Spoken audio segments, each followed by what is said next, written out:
listen to this. White House National Security Council Communications Advisor John Kirby accidentally sent out an email dismissing veteran concerns over the botched Afghanistan withdrawal. So here's what happened. Fox News Digital reached out to the White House regarding critical comments from several veterans.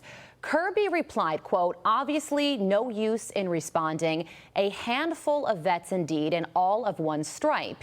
He then followed up with Fox News Digital saying, quote, "Clearly I didn't realize you were on the chain." He only thought it was White House staffers. Tony Gonzalez is a Texas congressman, and he joins me now. Congressman, good morning to you. Okay, so what do you think about this? Because it does sound like John Kirby was saying, well, it's 4 veterans. They all might be Republicans. One of them was Congressman Corey Mills, so we don't need to respond to this. Good morning, Carly. Thank you for having me. I tell you what, I served in Afghanistan. I served 5 years in Afghanistan before I retired as a Master Chief years later.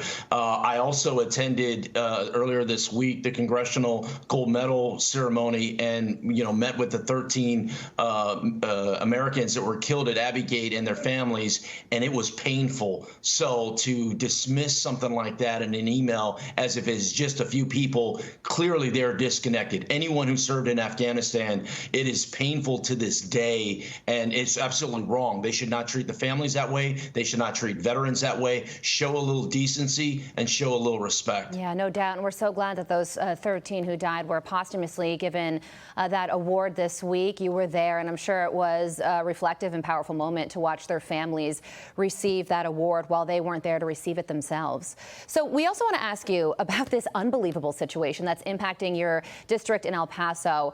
There's a hotel there that suspected members of Tren Aragua have taken over, and police have responded to this hotel 700 times over the past 2 years. Drug use, aggravated assault, disorderly conduct calls, terroristic threats, one case of indecency with a child. So now the county is trying to sue to get this hotel shut down. Whether the hotel is shut down or not, these people are in our country, which seems like the much bigger issue here. This is a real issue, and I remind the viewers, I represent 2/3 of the Texas-Mexico border, 823 miles. So I've seen this border crisis morph into something else, and I've been sounding the alarm on TDA, these Venezuelan gangs, for over a year till we finally got them labeled as trans-criminal organizations, and now we're just now starting to go after some of these bad actors, but they're already here. They're already embedded, not only in communities along the border, all throughout the country. And you know what? Carly, they're making America less safe. That is the part where so many of my constituents have had enough, is we have to get our country back. And the way we do it is we round up these people, we deport them, and then we hold them. And this is all because of Biden and Harris's administration allowing millions of people to come over that we don't know who they are. In some cases, they're these very bad actors. Yeah, Congressman, one El Paso police officer said that some of these people living in these hotels, the reason that they know that they're members of Tren Aragua are because they have the tattoos. So how do people get into this country when they have identifiers on their body? Some of them could evade Border Patrol, but we know because of the situation out in Colorado that those people were presented themselves to Border Patrol and then were released into the U.S.